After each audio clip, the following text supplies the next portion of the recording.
तो second property देखते हैं सॉलिड की।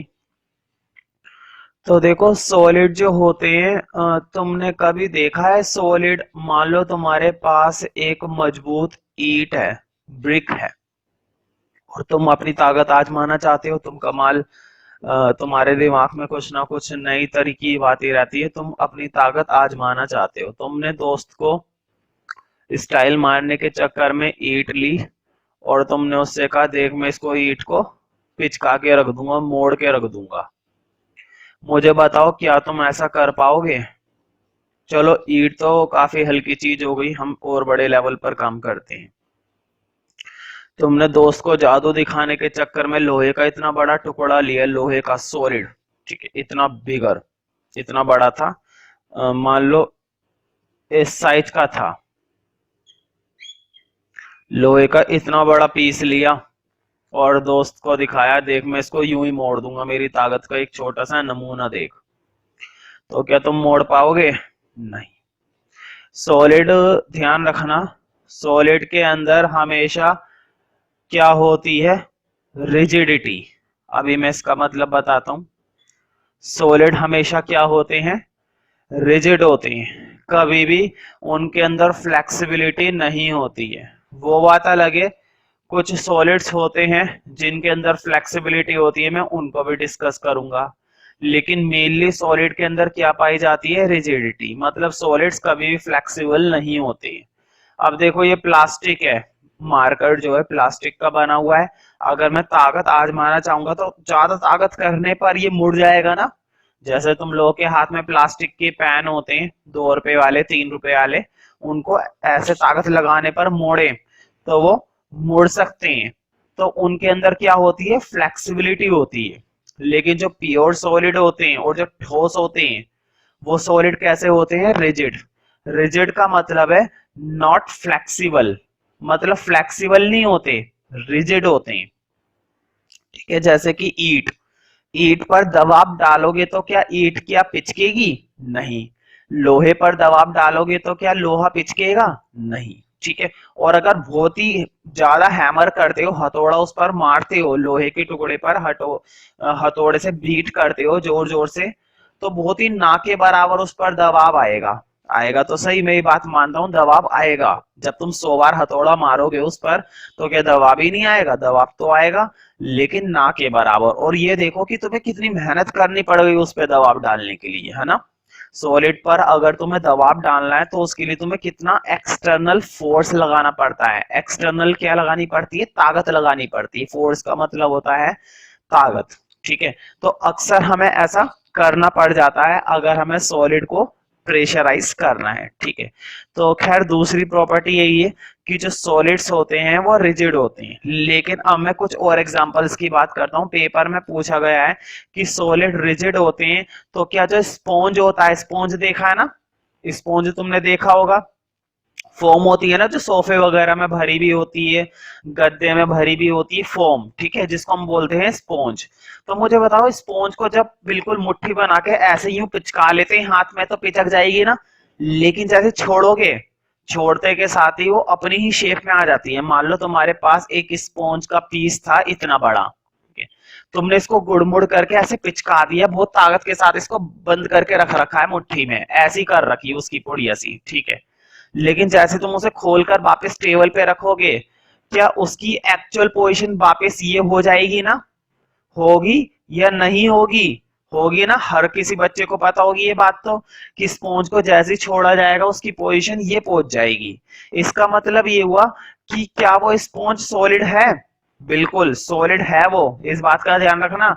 हालांकि उनके अंदर की रिजिडिटी शायद ही नहीं है, रिजिडिटी नहीं है, लेकिन ये भी तो देखो, जैसे ही हमने फोर्स हटाया, जैसे ही हमने अपनी मुट्ठी खोली और टेबल पे उस फॉर्म को रख दिया, तुरंत उसकी पोजीशन कैसी हो गई? ये, ठीक है। उन्होंने कुछ देर के लिए अपनी शेप बदली थी, लेकिन कुछ समय बाद वापस वो अपनी ओरिजिनल शेप में आ गए जैसे ही हमने अपना फोर्स हटाया।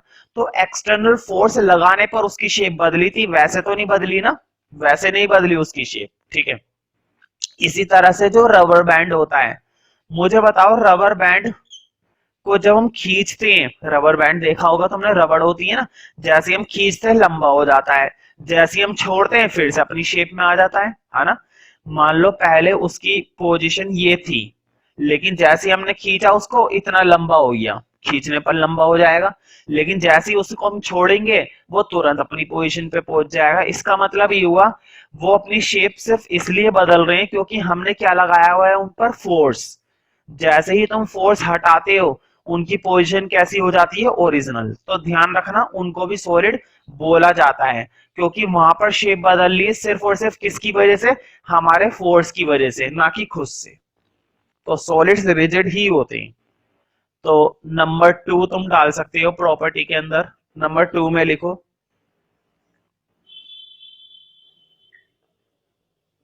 रिजिडिटी। नंबर 2 में तुम्हें लिखना है रिजिडिटी। तो लिखो रिजिडिटी के लिए,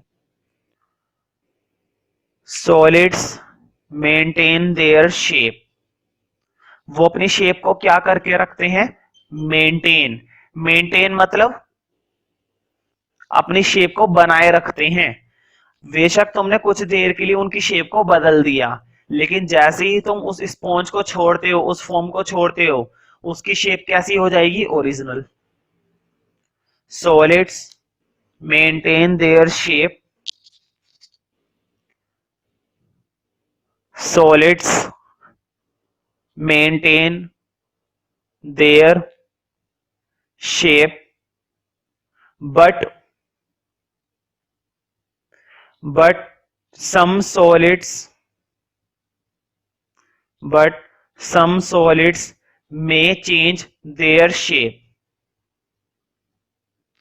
but some solids may change, board पे लिखा हुआ है may change,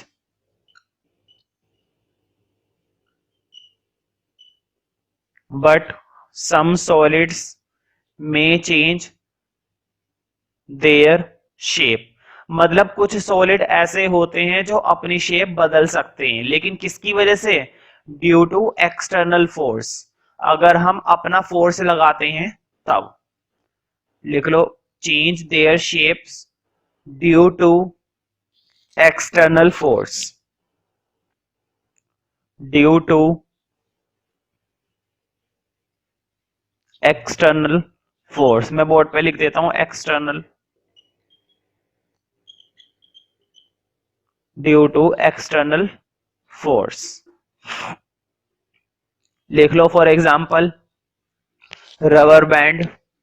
रबर बैंड होता है ना, खींचते हो, कुछ बच्चे तो ऐसे खींच के दूसरे पर मारते हैं, तो वो काम मत करना।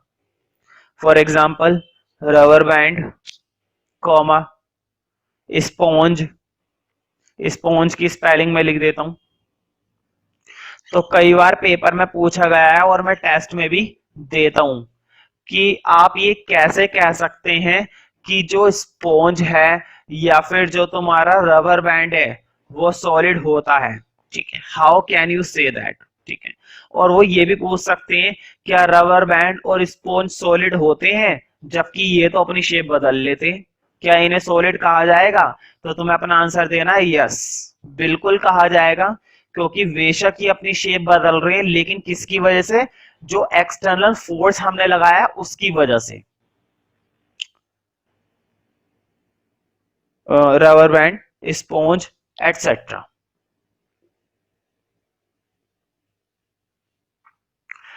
तो मैं तुमसे एक सवाल करता हूं,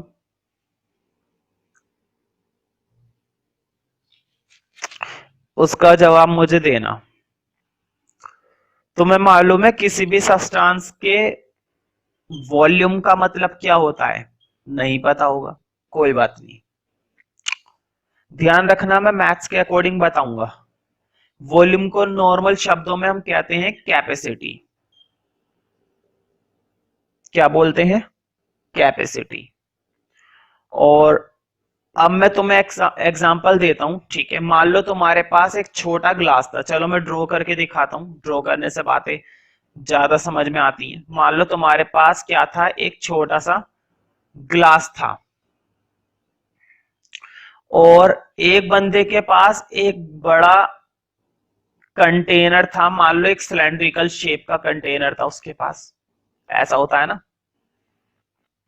मुझे बताओ किसके अंदर पानी ज्यादा आ सकता है, इसके अंदर या उसके अंदर? उसके अंदर आ सकता है ना, क्योंकि वो बड़ा है, वो बड़ा है। मुझे बताओ वॉल्यूम किसका ज्यादा है, इसका या इसका?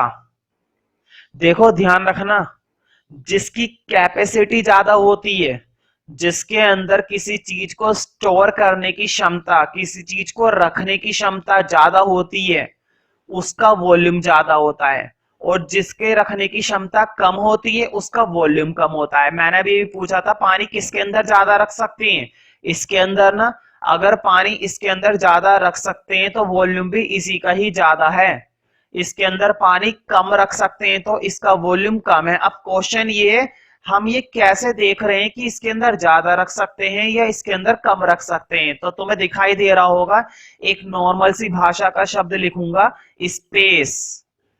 मुझे बताओ कौन से कंटेनर के अंदर स्पेस ज्यादा है, यहां पर स्पेस ज्यादा है या फिर यहां पर स्पेस ज्यादा है? यहां पर स्पेस ज्यादा है ना। तो देखो, जितना ज्यादा स्पेस उतनी ज्यादा कैपेसिटी, जितनी ज्यादा कैपेसिटी उतना ज्यादा वॉल्यूम। तो तीनों का मतलब एक हो गया ना, वॉल्यूम मतलब कैपेसिटी और कैपेसिटी मतलब स्पेस। मान लो तुम्हारे पास एक इतना बड़ा ड्राम था, होता है ना जिसमें बहुत बड़े बड़े कंटेनर होते हैं, ठीक है, पेट्रोल भर के रखा जाता है।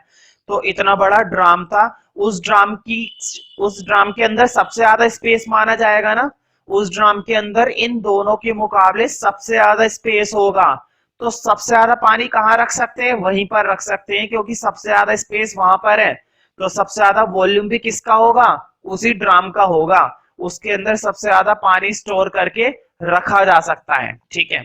तो स्पेस कहने का मतलब वॉल्यूम। अब मैं तुमसे एक एग्जांपल पूछता हूं, देखो सॉलिड, लिक्विड और गैस, तीनों स्टेट मैंने बोर्ड पे लिखे हैं। मुझे बताओ स्पेस सबसे ज्यादा कहां पर होता है, गैस के पार्टिकल्स में होता है ना भाई। इस रूम के अंदर एयर भरी हुई है। खैर मैं ये बात ज्यादा एक्सप्लेन करूंगा ही नहीं, क्योंकि ये बात मैंने पहले एक्सप्लेन कर दी है। छोड़ो एग्जांपल, मैंने पहले बता रखा था, तुम्हें पता होना चाहिए। सबसे ज्यादा स्पेस किसके अंदर होता है, गैस में। उससे कम किस में होता है, लिक्विड में। और सॉलिड में ना के बराबर होता है। इसके पार्टिकल्स एक दूसरे से बहुत ही ज्यादा कैसे होते हैं, क्लोज्ड होते हैं। इनकी पैकिंग कैसी होती है, क्लोज्ड पैकिंग होती है। इसलिए इनके बीच में स्पेस बहुत ही कम होता है। हम ये कह सकते हैं यहां पर स्पेस बिल्कुल क्या होता है, फिक्स। ना तो स्पेस बढ़ेगा और ना ही स्पेस कम होएगा। लेकिन लिक्विड में कम ज्यादा हो सकता है थोड़ा बहुत, लेकिन गैस में तो बहुत स्पेस होता है और डेफिनेट होता ही नहीं, फिक्स नहीं होता। स्पेस कम या ज्यादा पता ही नहीं चलता कितना है। अब इस रूम के अंदर एयर भरी भी, जितना मर्जी सामान लाकर रख दो एयर के बीच में, कोई फर्क नहीं पड़ता, क्योंकि एयर के बीच में स्पेस दुनिया भर का है, फिक्स नहीं है, दुनिया भर का है। लेकिन लिक्विड में भी हम लिमिट में डाल सकते हैं। लिक्विड में गैस के मुकाबले कम स्पेस होता है, लेकिन सॉलिड में तो होता ही नहीं है, ना के बराबर होता है। क्योंकि यहाँ पर पार्टिकल कैसे होते हैं, फिक्स। इसलिए कहा जाता है इसका जो वॉल्यूम होता है, इसका जो वॉल्यूम होता है वो भी कैसा होता है, फिक्स। कभी भी इसका वॉल्यूम बदलता नहीं है, जितना है उतना ही रहेगा, ठीक है। तो तीसरी प्रॉपर्टी तो मैं ये लिखनी है, लिखो वॉल्यूम। अब लिखो वॉल्यूम के लिए, तो क्या सॉलिड के बीच में जो स्पेस होता है, इसके पार्टिकल्स के बीच में जो स्पेस होता है, क्या वो कम ज्यादा होता रहता है, नहीं। मतलब स्पेस कैसा होता है, फिक्स। अगर स्पेस फिक्स होता है तो वॉल्यूम भी कैसा होता है, फिक्स। लिखो solids have a fixed volume, solids have a fixed volume, solids have a fixed volume due to their fixed particles, due to their fixed particles। क्योंकि इनके पार्टिकल्स क्या होते हैं, फिक्स। अब मैं तुमसे एक चीज और पूछूंगा, तुम्हें मालूम है ना एयर में बहुत सारी गैसेस होती हैं, ऑक्सीजन होती है, नाइट्रोजन होती है, कार्बन डाइऑक्साइड होती है, और भी कई सारी चीजें होती हैं। क्या तुम देखकर बता सकते हो कहां पर ऑक्सीजन है, कहां पर नाइट्रोजन है, या कहां पर कार्बन डाइऑक्साइड है? नहीं। एयर के अंदर गैसेस इतने अच्छे से मिक्स हो जाती हैं, एयर के अंदर हर चीज इतने अच्छे से मिक्स हो जाती है कि हमें पता भी नहीं चलता। क्या हम देख पाते? नहीं। तो ध्यान रखना, जब एक पार्टिकल दूसरे पार्टिकल में मिक्स हो जाता है ना, तो ये प्रॉपर्टी कहलाती है डिफ्यूजन। क्या कहलाती है? डिफ्यूजन। डिफ्यूजन का मतलब होता है जब एक के पार्टिकल दूसरे के पार्टिकल में क्या हो जाए, मिक्स। क्या मैंने बोला? इंटरमिक्स हो जाए। अब जरा लिक्विड की बात करते हैं।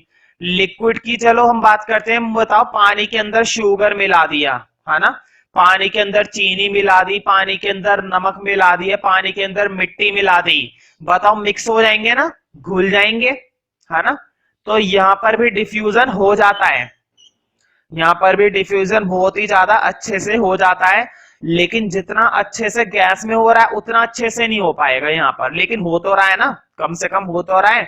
अब जरा सॉलिड की बात करते हैं। मैं तुमसे कह रहा हूं, मेरे पास कुछ आयरन के टुकड़े थे, लोहे के टुकड़े, मान लो लोहे के छोटे छोटे टुकड़े थे, ठीक है, छोटे मोटे टुकड़े थे लोहे के, और उसको मैंने मिला दिया है सोइल में, मिट्टी में मिक्स कर दिया। मैंने मिट्टी के टुकड़े लाया, इतने बड़े बड़े टुकड़े लिया है मिट्टी के, और इतने बड़े बड़े लोहे के टुकड़े लिया है, मिक्स करने की कोशिश करी। क्या मिक्स हो पाएंगे? क्या उनका मिक्सचर तैयार हो पाएगा? नहीं। हर कोई देखकर बता देगा कि ये तेरा लोहे का पार्टिकल ये ले अलग, और ये ले तेरे मिट्टी के पार्टिकल ये ले अलग, 2 मिनट में वो अलग कर देगा। क्या सॉलिड के अंदर डिफ्यूजन हो पाया? नहीं। तो ध्यान रखना, सॉलिड के अंदर डिफ्यूजन नहीं होता है, क्योंकि डिफ्यूजन का मतलब होता है मिक्सिंग। क्या मिक्स हो पाया? मिक्स ही नहीं होया। सॉलिड के अंदर कभी भी मिक्सचर तैयार नहीं होता है। सॉलिड का अगर मिक्सचर तैयार होगा तो सॉलिड के साथ वो दूसरी बातें हो जाएंगी, वो मैं चैप्टर 2 में बात करूंगा, ठीक है, अभी नहीं। तो जब भी हम सॉलिड के अंदर डिफ्यूजन की बात करते हैं ना, मतलब एक सब्सटेंस को दूसरे सब्सटेंस के साथ क्या करने की कोशिश करते हैं, मिक्स, ठीक है। तो इसके अंदर मिक्स नहीं हो पाता है। तो पहले तो तुम्हें फोर्थ पॉइंट में लिखना है, मतलब चौथी प्रॉपर्टी लिखो, solids do not have the property of diffusion. Solids do not have the property of diffusion, do not have the property of diffusion। इसमें डिफ्यूजन की प्रॉपर्टी नहीं होती है। और क्यों नहीं होती है? क्योंकि मिक्सअप ही नहीं हो पाते हैं। तो लिख लो, बिकॉज मिक्सिंग ऑफ पार्टिकल्स, मैं बोर्ड पे लिख देता हूं मिक्सिंग की spelling, because mixing of particles of two substances,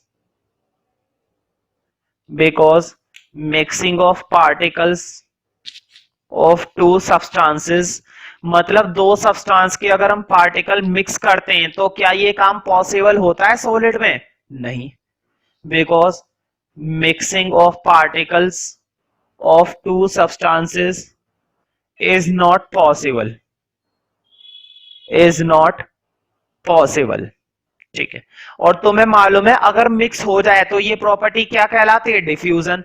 तो तुम्हें याद होना चाहिए कि मुझे डिफ्यूजन की डेफिनेशन भी लिखवानी है, ठीक है। तो ध्यान रखना, उस डेफिनेशन का इस प्रॉपर्टी से कोई लेना देना नहीं है।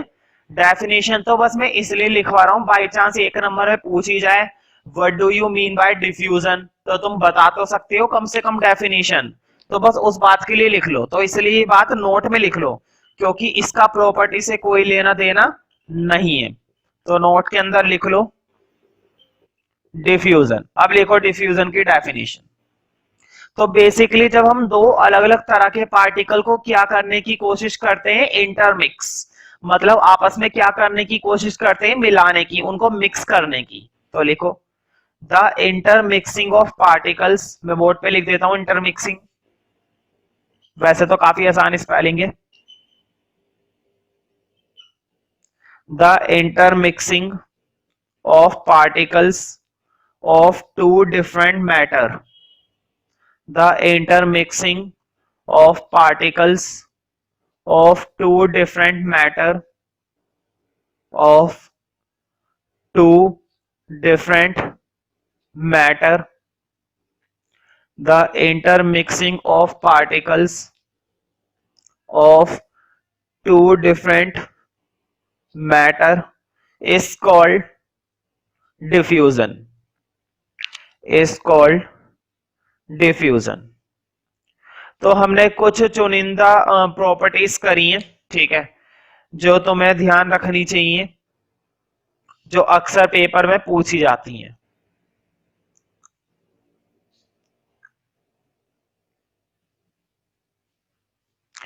तो अगला स्टेट देखते हैं सॉलिड के बाद, जिसका नाम है लिक्विड।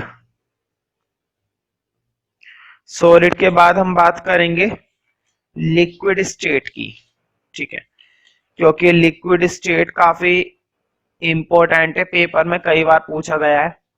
तो अगला हेडिंग डाल सकते हो तुम कैपिटल बी, और कैपिटल बी में लिखो properties of liquid state, properties of liquid state. तो मुझे बताओ क्या लिक्विड की शेप फिक्स होती है? तुम्हें मालूम है ना, एक छोटी सी चम्मच में पानी भर रखा है तो चम्मच की शेप का है, उसी पानी को अगर तुमने ग्लास में कर दिया तो ग्लास की शेप का है, उसी पानी को फर्श पर गिर दिया तो फर्श पर वो फैल जाएगा, है ना।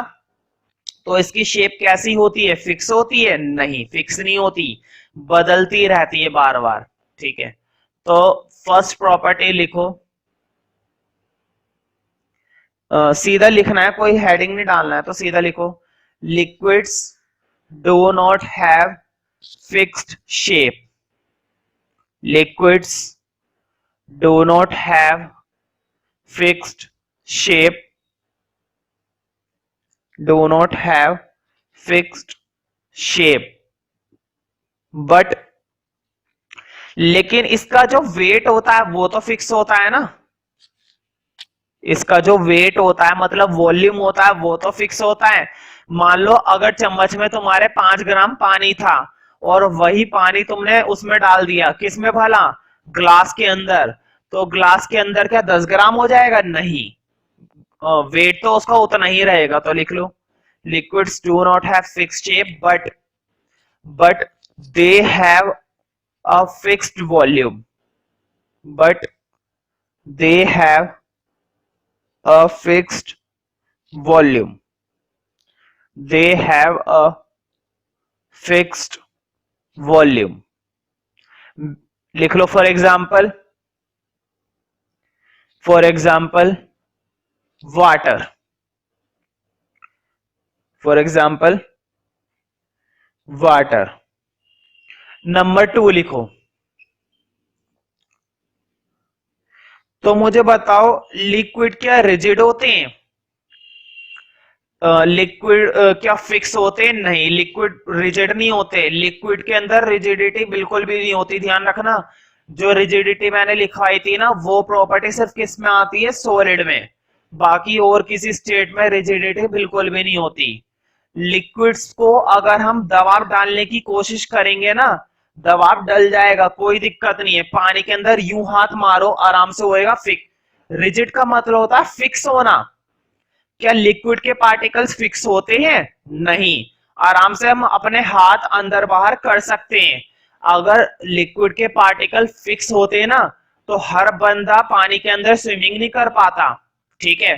क्या वो स्विमिंग करता, इस तरह से तैर पाता? नहीं, अगर उसके पार्टिकल फिक्स होते। तो फिक्स नहीं होते हैं उसके पार्टिकल, कैसे होते हैं, फ्लेक्सिबल होते हैं। तो दूसरी प्रॉपर्टी लिखो liquids are not rigid, liquids are not rigid but दे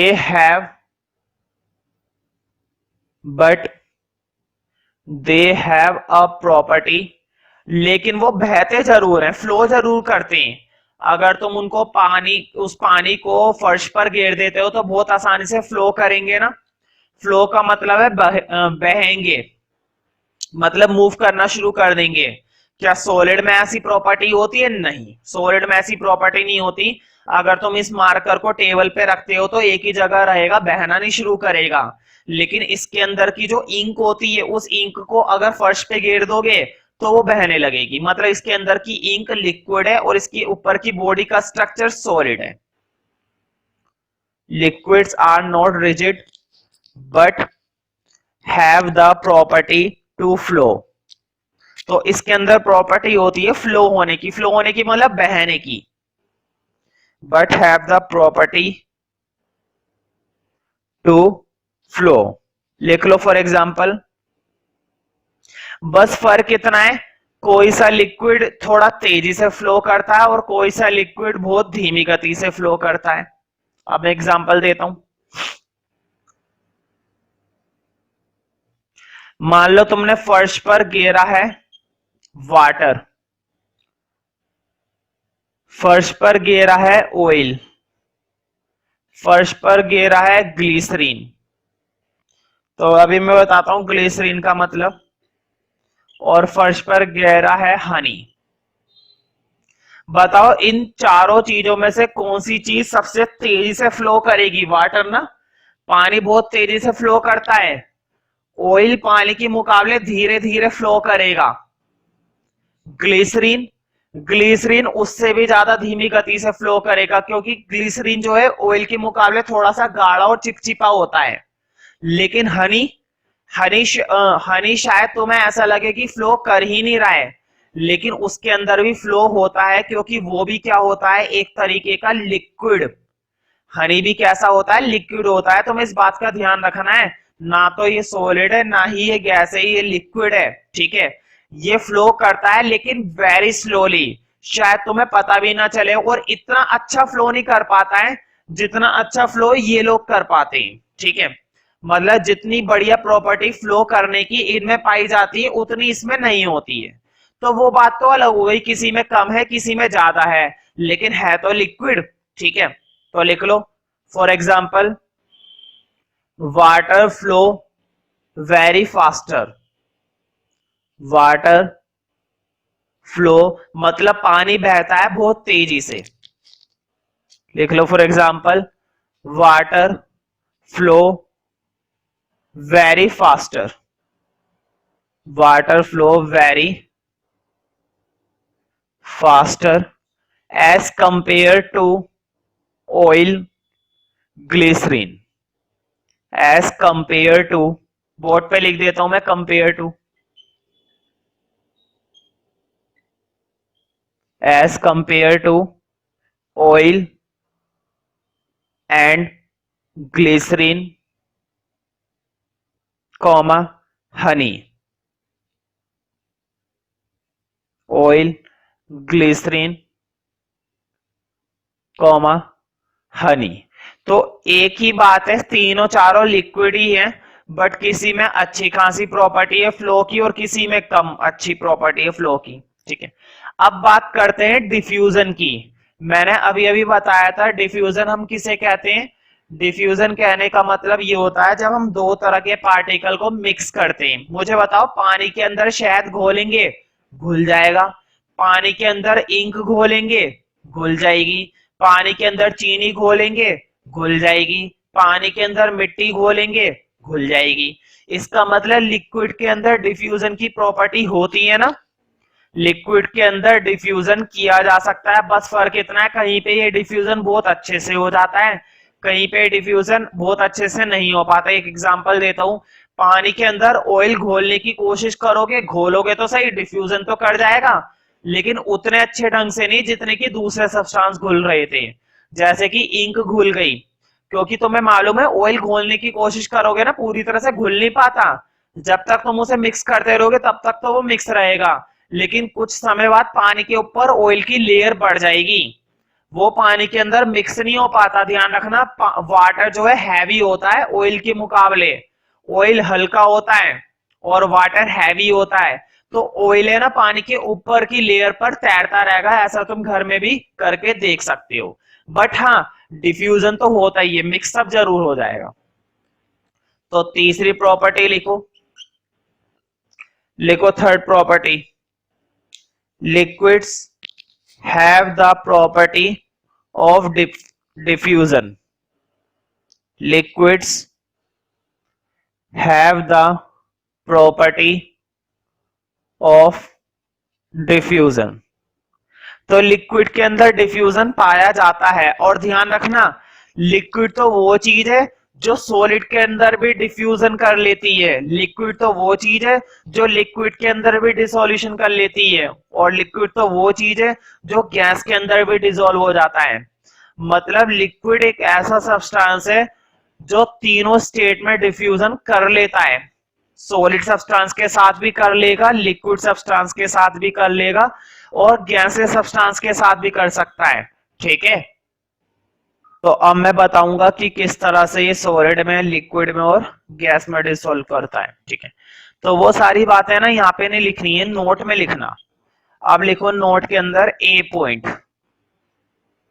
देखो solid with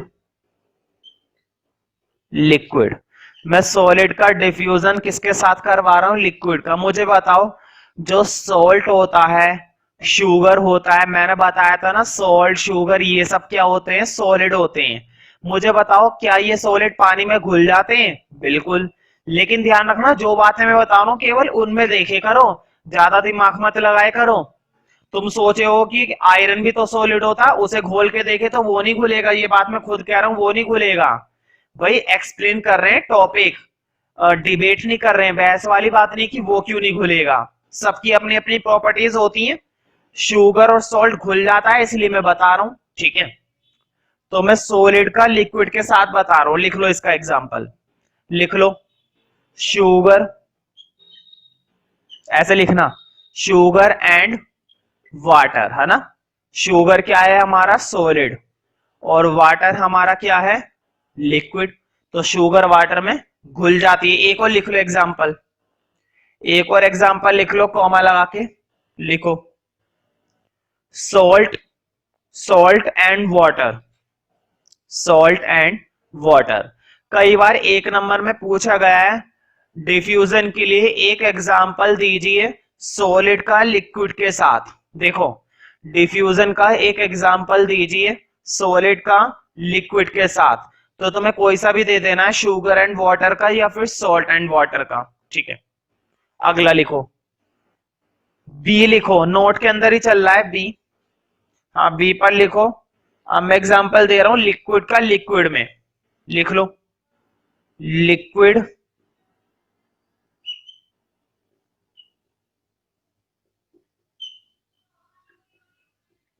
liquid with liquid, मतलब लिक्विड का लिक्विड के साथ। ये तो बहुत सारे एग्जांपल है, लिख लो। तुमने देखा होगा अक्सर लोग ड्रिंक करते हैं, है ना, ड्रिंक करते हैं ना, तो वो क्या करते हैं, ड्रिंक के अंदर क्या मिलाने की कोशिश क्या करते हैं, मिला ही देते हैं। कोशिश करने वाली क्या बात है, मिला ही देते हैं। तो वो ड्रिंक के अंदर क्या मिलाते हैं, पानी, है ना। तो लिख लो एल्कोहल एंड वाटर। तो वो पानी के अंदर अल्कोहल, और अल्कोहल के अंदर क्या मिलाते हैं, पानी। और ये बहुत बड़ी एग्जांपल है लिक्विड का मिक्सचर लिक्विड के अंदर ही। ठीक है, और एग्जांपल तुम खुद से भी तो सोच सकते हो, जरा सोच कर देखो, बहुत से एग्जांपल है, अभी मैं याद दिलाता हूं। अक्सर क्या होता है, चाय जब बनाई जाती है तो हमारे जैसे लोग तो भाई गरीब लोग हैं, क्या करें, हम क्या करते हैं दूध में पानी मिलाकर चाय पीते हैं। दूध में क्या मिला देते हैं, पानी, और तब जाके हम क्या बना देते हैं, उसकी चाय, तब जाके हम पीते हैं। लेकिन तुम्हारे जैसे अमीर लोग क्या करते हैं, तुम्हारे जैसे अमीर लोग ऐसा कुछ नहीं करते, वो प्योर दूध लेते हैं और उसकी क्या बना देते हैं, चाय। ठीक है, लेकिन हम तो डिफ्यूजन करते हैं। मैंने अभी अभी क्या एग्जांपल दिया था, दूध में क्या मिला देते हैं, पानी। तो भाई दूध भी क्या होता है, लिक्विड, पानी भी क्या होता है, लिक्विड। फिर से मिला दिया, लिख लो एक एग्जांपल और, मिल्क एंड वाटर, है ना। और भी बहुत सारे एग्जांपल है। ठीक है, हम मिलाते हैं भाई, दूध वाला भी तो ऐसे ही करता है, दूध वाला भी मिलाता है ना। हम क्या जुल्म कर रहे हैं मिलाकर, वो भी मिलाता है। शुक्र है जहर नहीं मिलाता, नहीं तो हम कुछ मिलाने लायक ना बचे। एक तीसरा एग्जांपल और लिख लो, लिक्विड का लिक्विड के साथ तो लिख लिया, अब बचा है गैस। तो लिख लो गैस विद लिक्विड, गैस का लिक्विड के साथ। तो ये तो बहुत बढ़िया एग्जांपल है। तुम्हें मालूम है ना वाटर का सिंबल क्या होता है, अगर नहीं मालूम तो ध्यान रखना, वाटर का सिंबल होता है H2O। वाटर का सिंबल क्या होता है, H2O। तो देखो इसके तो नाम में पता चल रहा है, पानी में क्या मिली हुई है, हाइड्रोजन। पानी में क्या मिली हुई है, ऑक्सीजन। ठीक है, तो ये वाला एक एग्जांपल लिख लो, ऑक्सीजन विद वाटर। भाई पानी के अंदर क्या मिली हुई होती है, ऑक्सीजन। तो ऑक्सीजन क्या है, गैस, और वाटर क्या है, लिक्विड। तो हो गया एग्जांपल। और जरूरी नहीं पानी के अंदर ऑक्सीजन मिली हुई हो, पानी के अंदर कार्बन डाइऑक्साइड भी होती है, पानी के अंदर और भी जहरीली गैसें होती हैं जो खतरनाक होती हैं।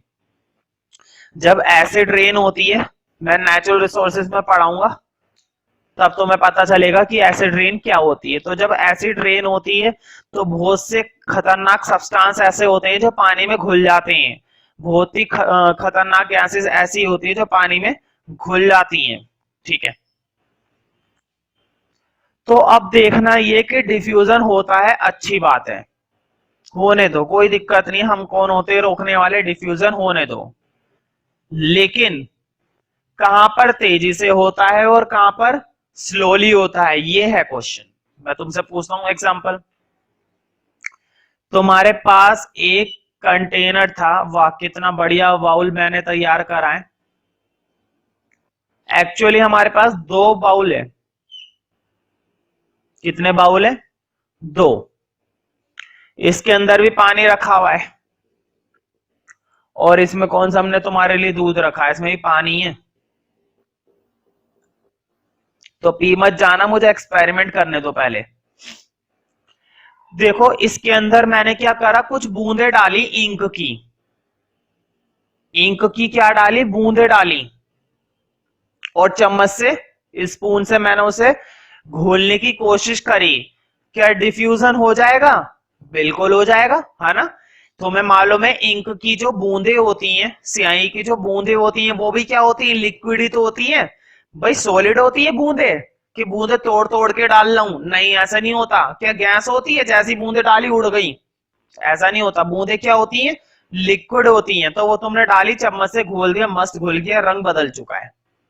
अब इसका रंग कैसा हो गया है, रेड। खैर उससे हमें मतलब नहीं है रंग कैसा हो गया। अब जरा इधर आ जाते हैं, इधर तुम्हारे दिमाग में बात आई यार, इंक तो रोज डालते हैं, इंक का क्या है, इंक तो जब मर्जी डाल लेंगे, कुछ अलग डालते हैं।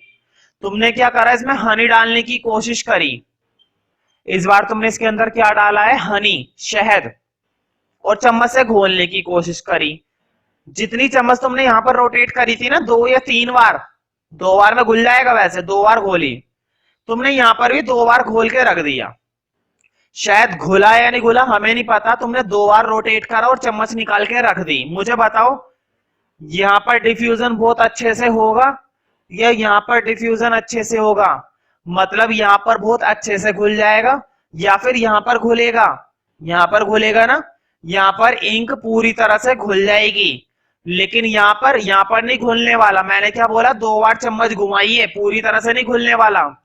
2 बार की चम्मच घुमाने से शायद नहीं घुलने वाला, लेकिन अगर तुम इसको और अच्छे से घोलने की कोशिश करते हो, और साथ ही साथ तुमने नीचे से क्या अप्लाई कर दिया, टेम्परेचर।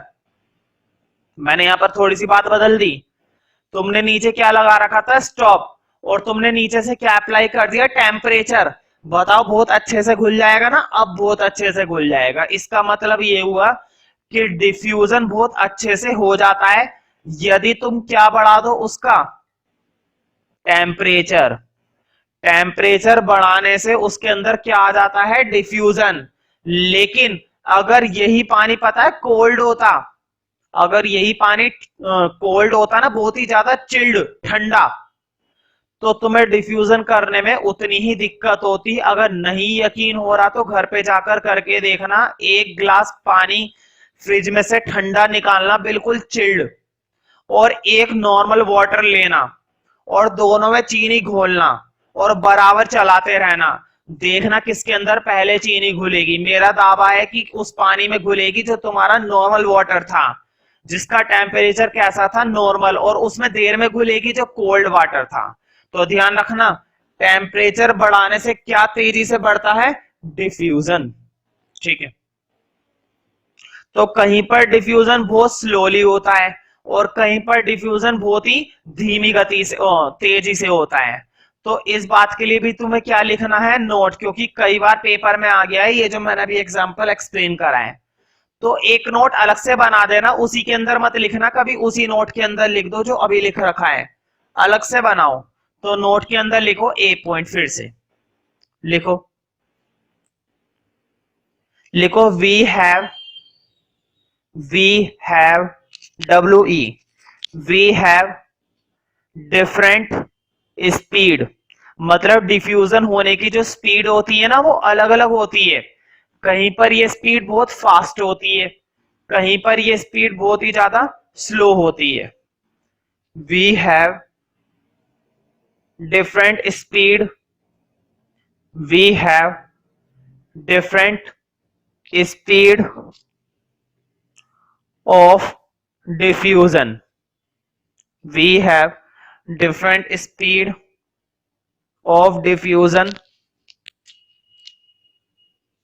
लिख लो, फॉर एग्जाम्पल, फॉर एग्जाम्पल अब लिखो पहला एग्जाम्पल, नंबर 1 डाल के लिखना, नोट के अंदर ही चल रहा है सारा काम। नंबर 1 में लिखो ब्लू और रेड, मतलब चाहे तुम नीली इंक मिलाओ चाहे रेड इंक मिलाओ, डिफ्यूजन तेजी से ही होगा। ब्लू और red ink into water, blue और रेड इंक इन वाटर। तो मुझे बताओ क्या इसके अंदर डिफ्यूजन तेजी से होगा, बिल्कुल, लिख लो शोज, बोर्ड पे लिखा हुआ है शोज, मतलब इसमें क्या दिखाई देगा, तेज डिफ्यूजन, फास्टर डिफ्यूजन। ठीक है, शोज, शोज का मतलब होता है दिखना, shows faster diffusion, shows faster diffusion. तो इसके अंदर जो डिफ्यूजन होता है वो फास्टर होता है।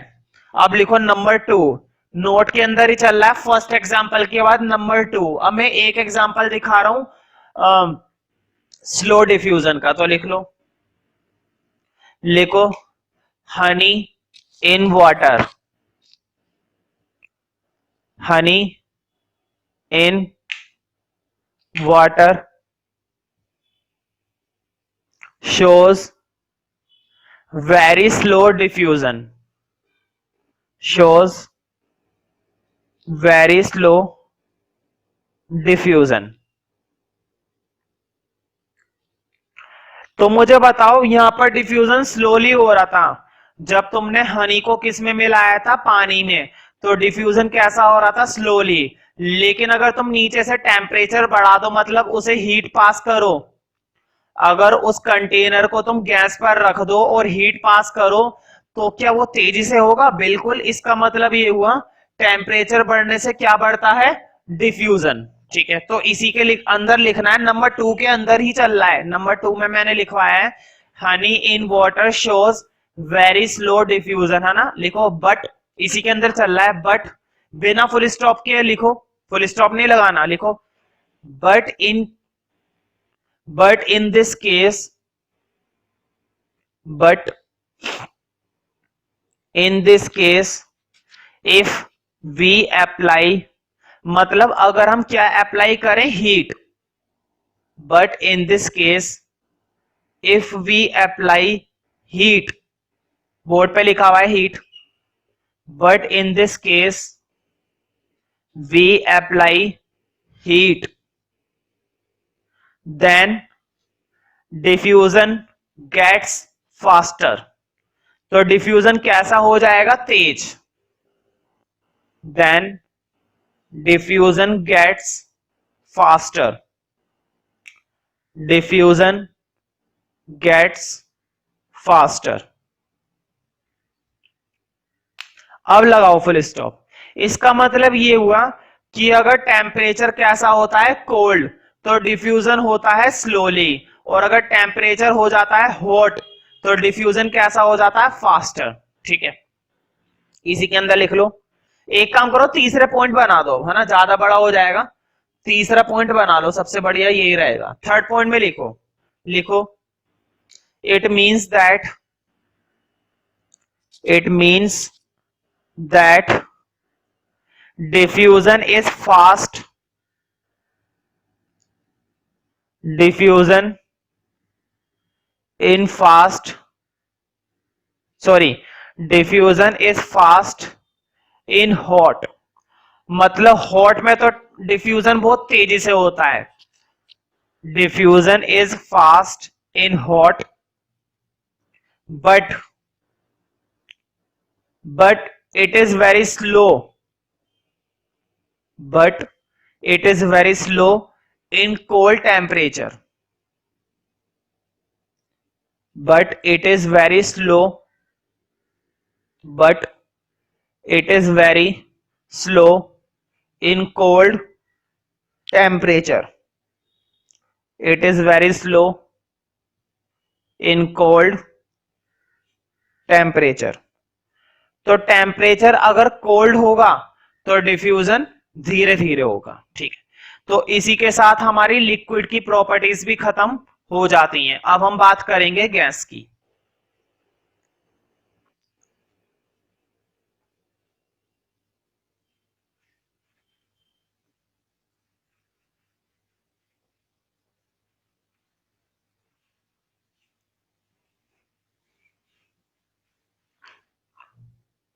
तो अगला हेडिंग डाल सकते हो capital C, properties of gas, मतलब गैसियस स्टेट। तो जब अब गैस की बात करते हैं तो यहां पर अब एक नई प्रॉपर्टी आएगी, कंप्रेसिबिलिटी। अभी तक नहीं आई थी ना, ये नया शब्द है कंप्रेसिबल। कंप्रेसिबल का मतलब मैं पहले समझाऊंगा और बहुत इंटरेस्टिंग टॉपिक है कंप्रेसिबल। ठीक है, कंप्रेस का मतलब होता है किसी पर दबाव डालना, किसी पर फोर्स लगाना। मुझे बताओ, आयरन के पीस को बीच में से ऐसे लिया, फोर्स लगा पाओगे? नहीं लगा पाओगे। ठीक है, लिक्विड को लिया, ठीक है, लिक्विड को लिया, मान लो लिक्विड जो है तुम्हारा सीरिंज में भरा हुआ है। चलो मैं तुम्हें इसको थोड़ा दिखाता हूं करके। ठीक है, कंप्रेसिबिलिटी अगर मैं तुम्हें करके दिखाऊंगा तो ज्यादा क्लियर होगी और उससे तुम्हें क्लियर हो जाएगा आई थिंक कि कंप्रेसिबिलिटी का मतलब होता क्या है एक्चुअल में। तो देखो मैं तुम्हें थोड़ा सा शो करता हूं कि कंप्रेसिबिलिटी आखिर चीज क्या है। तो देखो ये सीरिंज है मेरे पास इस समय। नॉर्मली इसको हर बच्चा जानता है कि इसका मतलब क्या होता है, इससे क्या लगाया जाता है? इंजेक्शन। खैर अभी हमें वो नहीं लगाना है, अभी हमें केवल अपने काम की चीज देखनी है। मैं इसकी निडल निकाल रहा हूं। तो देखो ये सीरिंज है, मान लो इसके अंदर मैंने क्या भर दिया? मिट्टी के पार्टिकल्स भर दिए। इस सीरिंज के अंदर मैंने इस पीछे से खोला और इसके अंदर मिट्टी भर दी, पूरी तरह से यहाँ पे फुल कर दी, और यहाँ पर मैंने लगा ली उंगली ताकि छेद भी बंद हो जाए इसका। और फिर मैंने ना इसको दबाने की कोशिश करी, ये होती है पिस्टन। इसको क्या बोला जाता है? पिस्टन बोला जाता है। इस पिस्टन को मैंने दबाने की कोशिश करी, ठीक है, इसको दबाने की कोशिश करी, नहीं दबेगी।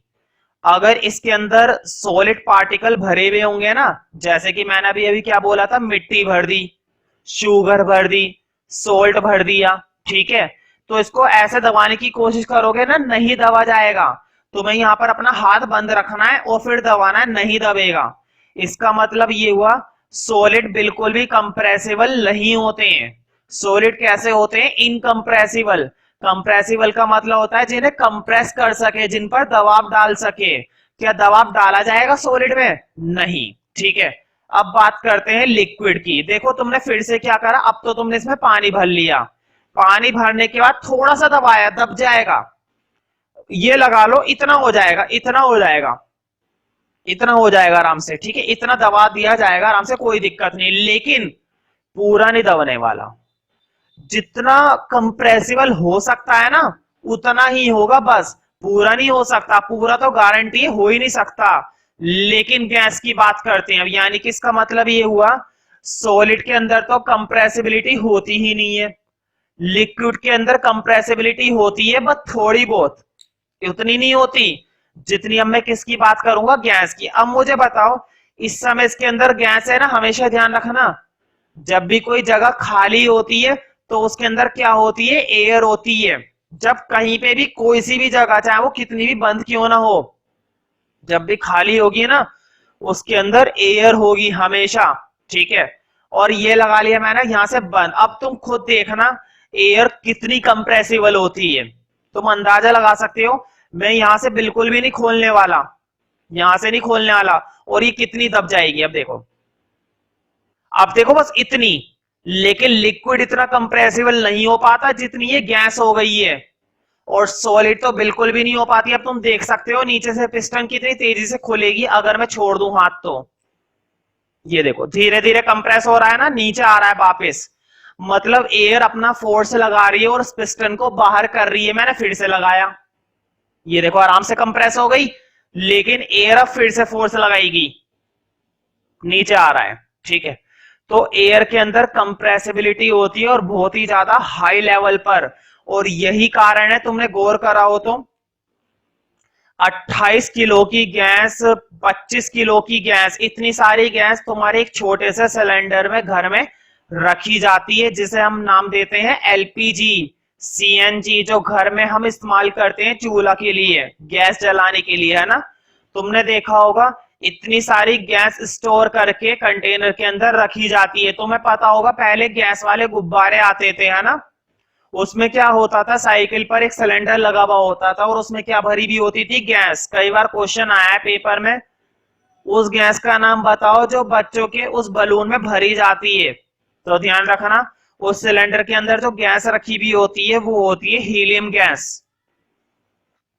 और तुमने देखा होगा जैसी वो गैस उसमें भर दी जाती है वो गुब्बारा उड़ने लगता है हवा में। उसका कारण यही है, गैस बहुत ही ज्यादा हल्की होती है। और मैंने तुम्हें एक बात पहले बता दी है, गैस के अंदर सबसे ज्यादा क्या होती है?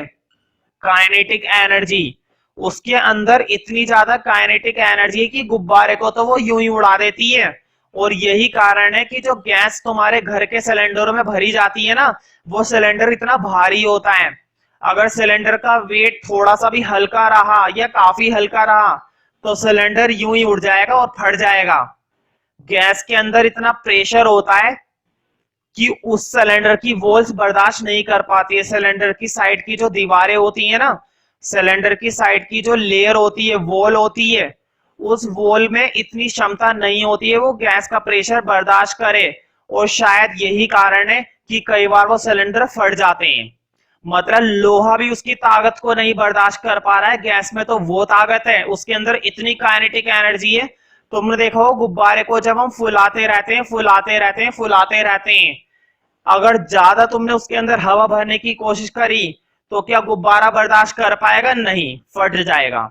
और यही ऐसा कुछ देखने को हमें मिलता है सिलेंडर में।